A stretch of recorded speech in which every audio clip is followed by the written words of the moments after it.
Welcome to Khanversations. I'm Muqtedar, your host, and today I'm going to uh, give you my third presentation on the year 2023. As regular subscribers and viewers of Khanversations have probably already watched, I did one show on India where I talked about the seven achievements of India, the high points, and I also talked about four low points that India experienced during 2023. I also talked about five or six issues that continue to undermine Pakistan and created a situation that can best be described as a polycrisis in Pakistan. So you've already seen two conversations, one about how 2023 went for India and another on how 2023 went for Pakistan.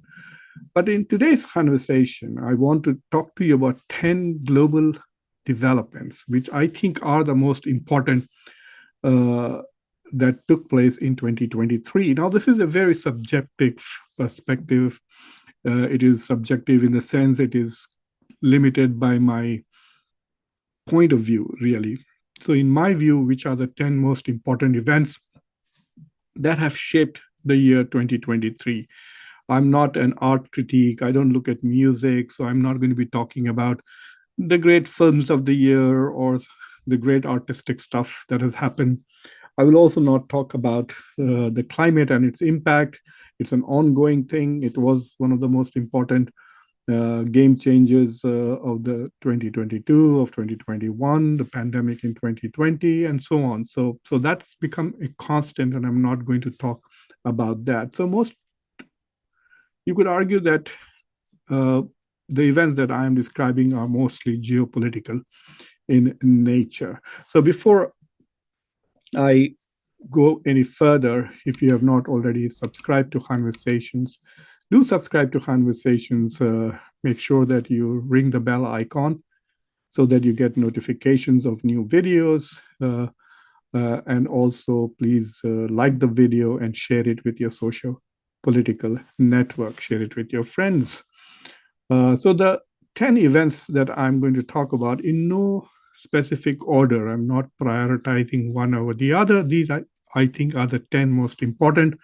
I'm not ranking any of them. Rise of India, Russia's resurgence, failure of America and the West, growth of BRICS, China's problems, decline of liberalism, return of Palestine, Israel exposed, Iran's growing impact, and reglobalization. These, I think, are the 10 most important events or developments that have taken place in 2023. So I'm randomly picking reglobalization first. So what do I mean by reglobalization? A lot of people felt after the pandemic and with the huge impact on supply chain and exports of food, fuel, and fertilizer by the Russia-Ukraine war, that there was a kind of deglobalization taking place. In addition to that, the West was talking about decoupling from China. So this tensions, the Western conflict with Russia and the Western tensions with China, were triggering a scenario where people feared that there would be deglobalization, as in D for donkey, DE, deglobalization.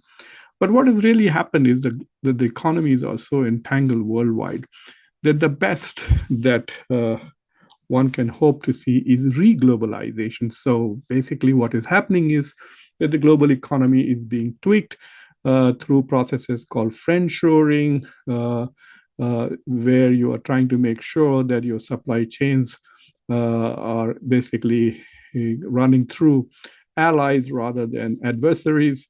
So besides friendshoring, there's another policy called China Plus One, which a lot of other countries are adopting. So I think one of the big things that have happened in the last 1 year is that there has been some concrete steps taken in the direction of reglobalization.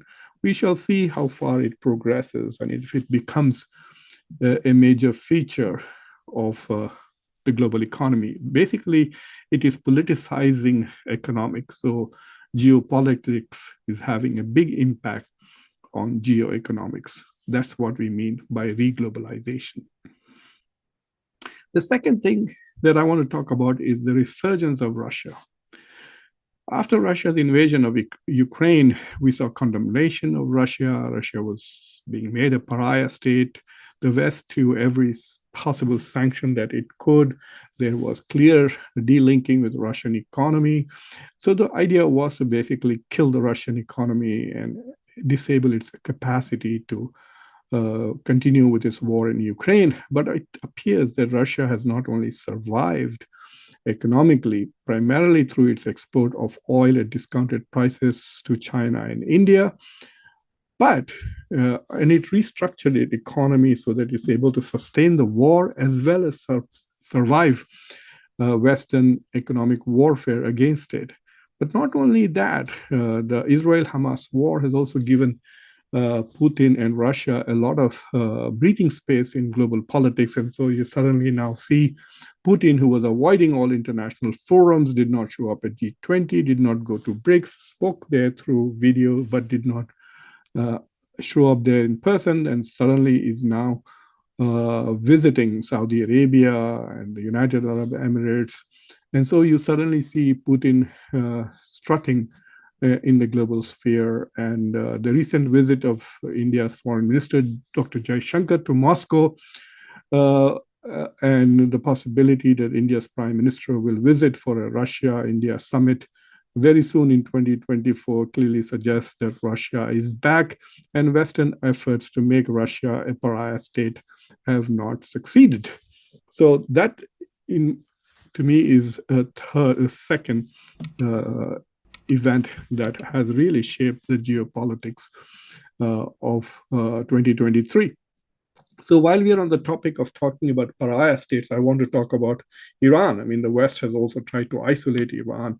Joe Biden made the promise during the campaign that he would restore JCPOA, and now that his first term, perhaps hopefully his only term as president, is coming to an end, there seems to be absolutely no progress on the JCPOA, and we are already seeing voices in the United States calling for the West to actually invade. The same old guy, John Bolton, is saying that the West has no choice but to literally attack Iran once again. So the West has tried to isolate and make Iran a pariah state.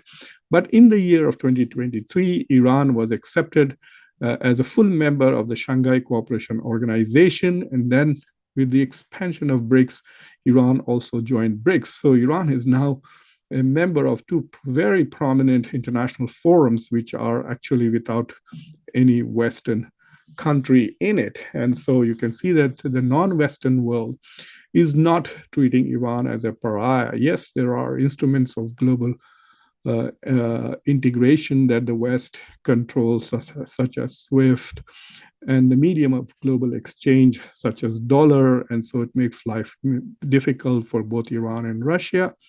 But it seems that Iran is not only getting reintegrated, but is having an impact. Iran is one of the biggest, I guess, foreign suppliers of weapons to Russia. It has not only sold thousands of drones, but it has also licensed drone manufacturing to Russia. And now it is using its proxies, Hezbollah and Houthis, to attack both the US and Israel during the Israel-Hamas war. So Iran is beginning to have a global impact, much more in 2023 than it did in the past. Of course, it did have a huge impact on regional politics, but now Iran's role seems to have extended beyond the Middle East to include Europe. The fourth issue that I want to talk about is the failure of the US and the West. The United States' goal is to maintain an international liberal order. That is what it claims, to protect US interests, maintain US preeminence in the world, to maintain the international liberal order, which clearly benefits the US and its allies. And you can see that the way the United States has abused the United Nations Security Council to protect Israel from accountability for all the war crimes that it has committed in Gaza. And so the US has a tremendous investment into this international system, which privileges the US and its allies. But you can see that the challenges to this system are not being punished as they used to be in the past. So both Russia and now Hamas have challenged the international system, and with a huge impact. Yes, they are both getting punished, but their impact has been devastating and global in nature. So it clearly suggests that the Western hegemony is beginning to decline. Otherwise, the challenges would not be so prominent.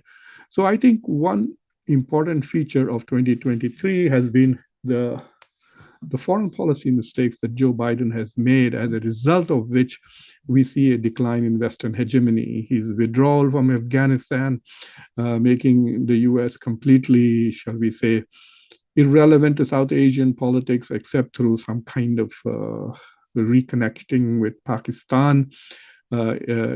United States tensions with China has increased the possibility of either a Cold War or a hot war between nuclear-powered countries in Asia. And of course, we see Russia's invasion of Ukraine, as well as Hamas's invasion or attack, the brutal attack on October 7 of Israel, which killed in a very brutal manner a lot of civilians in Israel.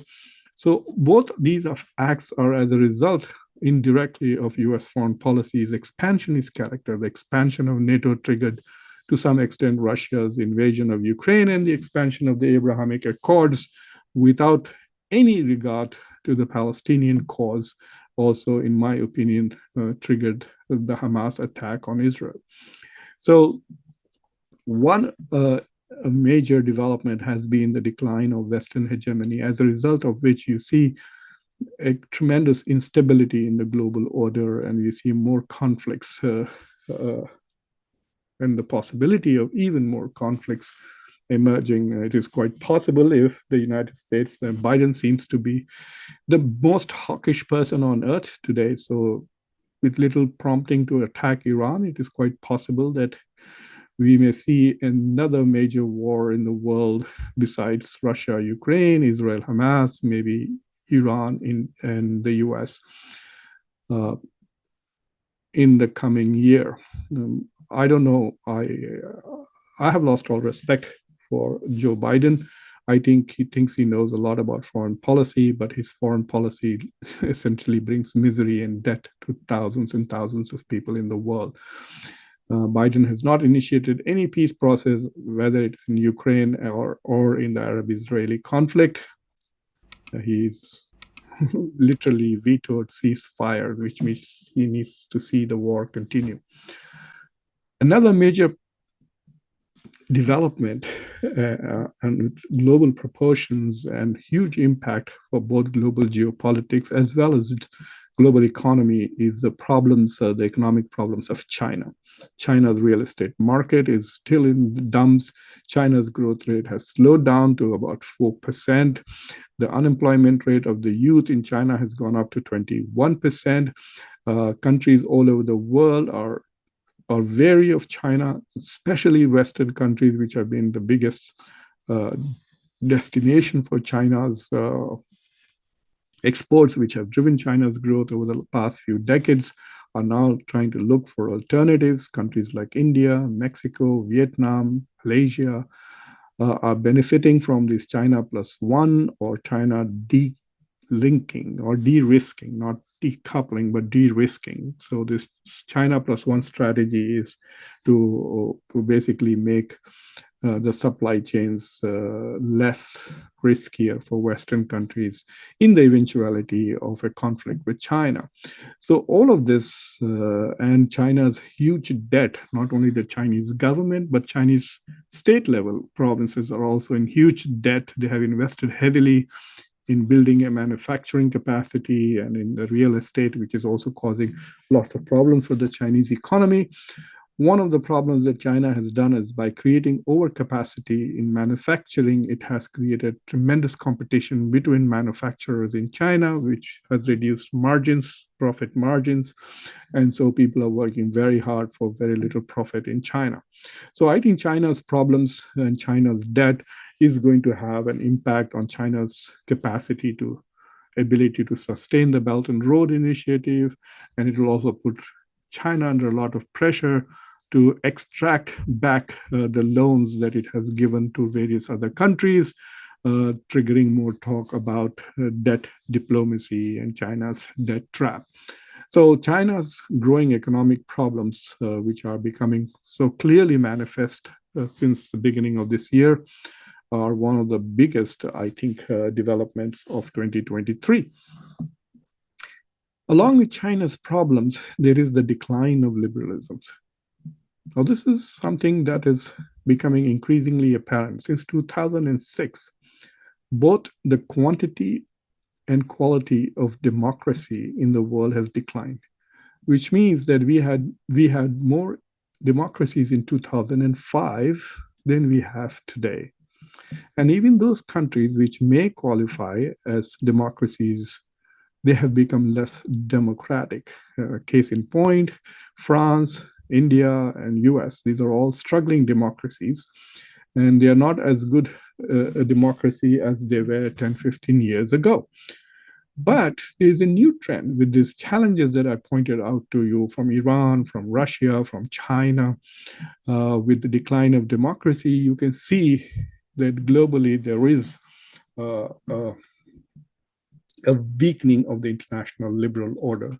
And the US itself and its allies have scored a lot of self-goals in their effort to punish Russia. They have destroyed the trust in the international liberal order by abusing and misusing instruments and institutions which connect countries globally for their own self-interest, their cultural, civilizational self-interest in order to advance.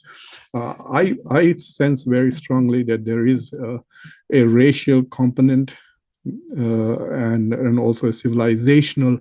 The notion of Western Christian white civilization underpins this extraordinary unity of Western countries, to some extent irrational support of Ukraine against Russia. So and in that pursuit, they have undermined various international institutions in order to punish Russia and have triggered processes such as de-dollarization, the strengthening of BRICS, etc. In conjunction or an adjunct to this development is the growth of BRICS. I see that as a coalescing of non-Western countries. And so BRICS was essentially Brazil, Russia, India, China, and South Africa. And now with addition of the United Arab Emirates and Iran and Argentina and other countries, we see that BRICS is now expanding and it is bringing in more and more non-Western countries. If you look at the purchasing power ranking of world economies, you will find that Brazil, Russia, India, and China are, based on PPP, 4 of the top 8 economies in the world. So if you look at G8 on the basis of purchasing power parity, then 4 of them are BRIC countries and 4 of them are G7 countries. So in that sense, you could argue that with the expansion of BRICS, while it might become difficult for BRICS to become more coherent from an economic perspective, it is becoming bigger than even G7 potentially. So that is a major development. It is also a direct consequence of the weakening of the international liberal order, of the weakening of American and Western hegemony, that non-Western countries are able to put together a platform like BRICS. It is still not a major institution. It is, for example, BRICS has had no impact on the Russia-Ukraine war. BRICS, unless you say India and China's economic engagement with Russia has sustained it. But look at where is BRICS when it comes to the Israeli-Hamas war. Another important and one of the most important developments is the rise of India. India has become a major power. It has become the 5th biggest economy based on nominal. From a purchasing power perspective, it is the third biggest economy already in the world. It has overtaken Great Britain. This year, India became the world's most populous country with nearly 1.48 billion people. It is becoming a powerhouse in technology, in digital technology. India landed on the moon this year, is now among one of the only 3 or 4 countries, that is India, China, the US, and the former Soviet Union, who have had successful moon landings. So India has become a technological and an economic powerhouse. It has the fastest growing economy among major economies. Its growth rate is around 6.5%. And the IMF and the World Bank both predict that India will be able to sustain this high level of growth for several years. So from that point of view, it's very clear that one of the major events of 2023 was the rise of India as a major global power. India's presidency of the G20, it's upon its insistence, the inclusion of African Union into the G20 fold, India's presidency of the Shanghai Cooperation Organization, and India's persistence to bring about reform in multilateral global governance, to reform the UN Security Council, to reform World Bank and IMF. All of these things are indications of the importance of India and with the rise of countries like India, the resurgence of Russia, and also the rise of China, one could argue that we are beginning to see the emergence of a multipolar world order. I often say that the word multipolar world order is a code for a world not dominated by the United States. Right now, we do see the US is using its military power, as in the Middle East, and using its diplomatic power in the UN Security Council to try to force its will on the world. But as you can see with the UN resolutions with regard to Israel, it is the US which is on the wrong side of history, along with Israel and 2 other countries. It is the US, Israel, and 2 tiny countries which are on the wrong side of international law. And history will record this. And so, in order to preserve the US and Israeli domination, and especially Israeli occupation of West Bank and Gaza, the US is permanently tarnishing its own history.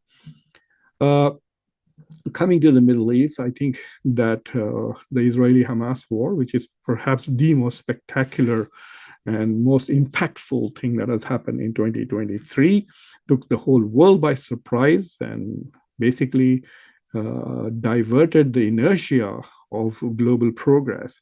The Abrahamic Accords were transforming the Middle East. The United States has reduced its footprint in the Middle East, was more focused initially on China, but the Russia-Ukraine war brought it back to Europe. US withdrawal from Afghanistan was signaling that it was putting an end to the global war on terror. But voila, the brutal attack, the terrorist attack of Hamas on Israel on October 7th, and the subsequent genocidal war that Israel has unleashed on Gaza. Hamas killed about 1,200 Israelis, about 900 of them are civilians, over 36 or 40 of them were children. And in retaliation, Israel has now killed over 21,000 Palestinians, and nearly half of them are children, and 2/3 of them are children and women, and completely devastated the whole area. If you see the pictures of Gaza, you will be shocked. But what that attack has done is brought the US back. Now, the number one priority for the US is the Middle East again, Palestine, trying to protect Israel, trying to arm Israel, bending its own laws, going against the UN, going against the UN Security Council, going against the world opinion, sending its warships into the region, fighting in Iraq, in Syria, now with the Houthis in the Gulf and near the Red Sea. So all of these things that the US is now doing that it didn't want to do. And so what has happened is the return of Palestine to the epicenter of global geopolitics is perhaps one of the biggest developments of 2023. It completely changed the United States foreign policy and priorities. The US is helpless. It's not able to dictate its will on the world. The world is dictating US foreign policy and readjusting its foreign policy priorities. And so that is what I call as return of Palestine. And then adjunct to this is Israel. And I think Israel has been exposed. Now everybody is talking about the brutality of Israeli occupation in the West Bank, for example. Now even the president of the United States was forced to come out. This president, Joe Biden, who calls himself a Zionist, came out and criticized the illegal settlement buildings in West Bank. Joe Biden himself called for an accountability of the settlers in West Bank. Joe Biden has repeatedly condemned now Israelis. He's talking through one mouth and doing another thing. So he's being a profound hypocrite. I think at the moment there is nobody more hypocritical than Joe Biden, I think, on planet Earth. He says one thing and then he does another thing. What is interesting is, in spite of that, he was forced to say we cannot go back to the reality that existed before October 7th. So he's re-emphasized the Middle East peace process. Nobody's talking about the Abrahamic Accords. Everybody's talking about restarting the Middle East peace process. Everybody's reaffirming their commitment, except Israel, to the two-state solution for the Palestinians and the Israelis. And basically what also has become apparent, that this talk of Israel as a superpower, as Israel will protect Saudi Arabia from Iran, and Israel will protect all these Arab countries. The Arabs were taking Israel as their new mama, who will babysit them through their future. All that has been exposed. The US had to rush arms on day one of the war that Israel unleashed. On a daily basis, the US is sending supplies, and now the US is going to send $14 billion to support the war, to help with the carnage that Israel is creating in Gaza, and then of course to rebuild Israel and so on and so forth. So one of the things is this assumption that Israel was this massive superpower that could survive on its own has been exposed. It appears that Israel cannot even stand up to Hamas without US military, US diplomacy, US finances, and a steady and unending supply of US weapons. The US even cut off supplies to Ukraine in order to sustain Israel. So one of the things that has happened is this myth of Israel as a major power has been exposed. A ragtag bunch of terrorists who may not even number 20,000 have unleashed an attack on Israel, which American policymakers who are intimately in conversation with Israeli leaders keep talking about the vulnerabilities of Israeli security. So in that sense, one of the big developments is the weakness of Israel, its inability to survive on its own. So the fact that Israel survives only because of US will continue to put more pressure on the US to do something about the two-state solution. So I think I've gone through all the 10 issues that I wanted to talk about. I think these are the more important developments of 2023: rise of India, Russia's resurgence, failure of America, growth of BRICS, China's problems, decline of liberalism, return of Palestine, Israel exposed, Iran's growing impact, and reglobalization. I think these are the 10 most impactful events of 2023. I hope this makes you think a little bit more about the world. I hope it helps you encapsulate in your mind our recent past, and it also will give you directions about what is going to happen in the next year or two from a geopolitical and diplomatic and international security and international relations perspective. So thank you for watching. And if you're not a subscriber of Khanversations, please subscribe to Khanversations, like this video, press the bell icon, do share it with your friends and your socio-political network. I'm your host, Muqtedar Khan, and until next time, be happy, be safe, and a happy new year.